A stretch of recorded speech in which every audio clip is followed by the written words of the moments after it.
Have you ever wondered what it's like inside a police detention cell? The reality can be more horrifying than you think. Imagine being confined to a space no larger than a small bedroom, a room only 3 by 6 meters. Now, imagine sharing that space with 24 other individuals. This is the reality in many detention cells. The overcrowding is so severe that detainees are forced to sleep in positions that resemble packed sardines in a tin can, with one person's head against another's feet. The lack of hygiene is just as appalling. Detainees are unable to bathe for weeks, sometimes even months, resulting in a stench that permeates the air, a combination of body odor and the foul smell of the cell room. Even basic human needs such as eating, urinating, and defecating become a challenge in such cramped quarters, with individuals often having to sleep on the very same toilets they use. Adding to the physical discomfort is the psychological torture detainees undergo. The high ventilation openings in the cell walls, each not more than half a meter in diameter, allow for little fresh air, forcing detainees to inhale each other's breath as they sleep. They share their space with bedbugs, cockroaches, ants, and other pests, adding another layer of distress. But the mental torment doesn't end there. Imagine being locked up, unsure of your crime, with no written statements or explanations provided. You're left in the dark, your mobile phone seized, unable to contact your lawyer or loved ones. This is not a temporary holding place while awaiting trial, but becomes a living nightmare for many. A place where innocent individuals are subjected to allegations and charges that are often baseless and concocted. These are not scenes from a horror movie, but the everyday reality for detainees. Don't just take our word for it, hear it from those who have experienced it firsthand. Imagine a room, barely 3 meters by 6, crammed with 25 people. This isn't a scene from a dystopian novel, but a reality for many detainees. One former detainee, John, describes the experience as a nightmare.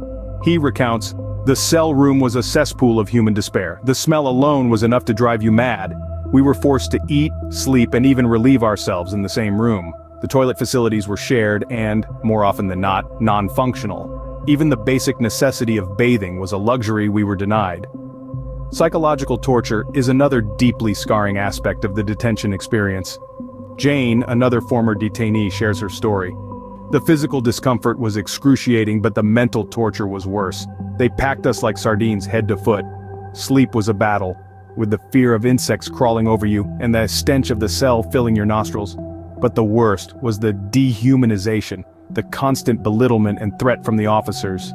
It was a psychological warfare that left deep scars. The sleeping conditions were beyond inhumane, as described by a man we'll call David. We were packed so tightly that the head of one person was next to the feet of another. The hard, bare cement floor was our bed, and our companions were bedbugs, cockroaches, and ants. Every night was a trial of endurance." Another former detainee, Sarah, gives a chilling account of the lack of privacy and basic human dignity. "There were ventilation openings in the cell, high above the wall, but they were useless. We had to inhale each other's breaths, share each other's odors. It was like being buried alive. The complete disregard for human dignity was astounding." The testimonies are countless, each more harrowing than the last.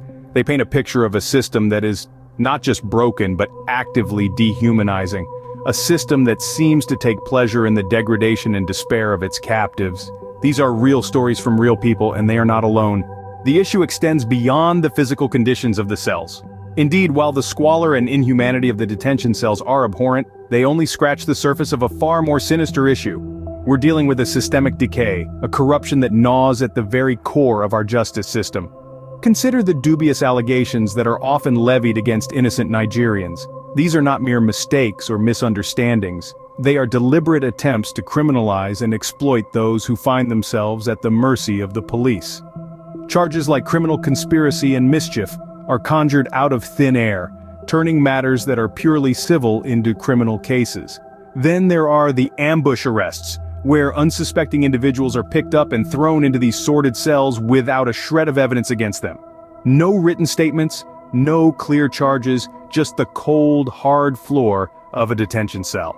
But perhaps the most insidious form of corruption is the abuse of power by those entrusted with upholding the law. Cell release officers, or CROs, are in a position of immense power over detainees. They can control who detainees get to speak to and when. They can monitor phone usage, often without any legal warrant, in a blatant violation of privacy rights. Imagine being held in a cramped, filthy cell and not being allowed to contact your lawyer. Imagine having your phone seized and scrutinized by officers who have no legal right to do so. This is not just an invasion of privacy, it's a complete disregard for basic human rights. And what's worse, these officers are not just looking for evidence. Some have been known to check detainees' bank accounts, presumably to assess their potential for bribery. This is not just corruption, it's extortion. It's an abuse of power that undermines the very essence of justice. We must remember that these are not isolated incidents. They are symptoms of a systemic problem, a deep-seated rot that has taken hold of our justice system. It's a system that has lost sight of its fundamental purpose, to uphold the law and protect the rights of citizens, not to exploit and dehumanize them. This is not just about bad conditions, it's about a broken system. This isn't just about comfort or convenience, this is about basic human rights. Imagine being stacked like sardines, 25 to a room, in a space that measures a mere 3 by 6 meters. The ventilation openings are high above you, barely providing the bare minimum of fresh air.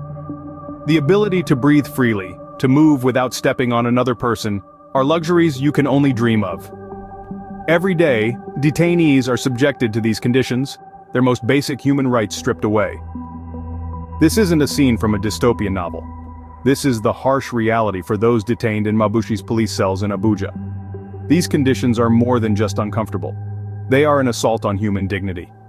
The United Nations Universal Declaration of Human Rights states that no one shall be subjected to torture or to cruel, inhuman, or degrading treatment or punishment. Yet these are exactly the conditions that detainees face every day. Sleeping in squalor, with the stench of unwashed bodies and unsanitary conditions, is a reality that no one should have to endure. The absence of basic sanitation, the inability to bathe for more than a month, and the constant inhalation of each other's breath during sleep are all blatant violations of human rights. The psychological torment of being packed into a tiny cell, the physical discomfort of sleeping on a hard, bug-infested floor, the violation of personal privacy and dignity, these conditions fall shockingly short of international human rights standards. No person deserves such inhumane treatment. The right to humane treatment is a fundamental human right, and it's high time we demand that every individual, regardless of their situation, is treated with the dignity and respect they deserve. Awareness is the first step towards change, and that change begins with you. By sharing this video, you're not just passing along information, you are spreading the truth about the conditions in police detention cells. You're giving a voice to those who are voiceless, to those who are suffering in silence in the shadows of our society. The importance of this cannot be overstated.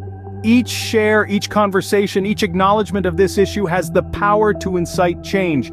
It has the power to push for improvements in the conditions of these cells, the treatment of detainees, and ultimately the overall justice system. Remember, this is not just about one cell or one detention center, it's about a systemic issue that needs our attention, our voices, and our collective action. So let's not stay silent, let's not turn a blind eye to this. Share this video. Let's shine a light on the darkness and demand better conditions for all detainees.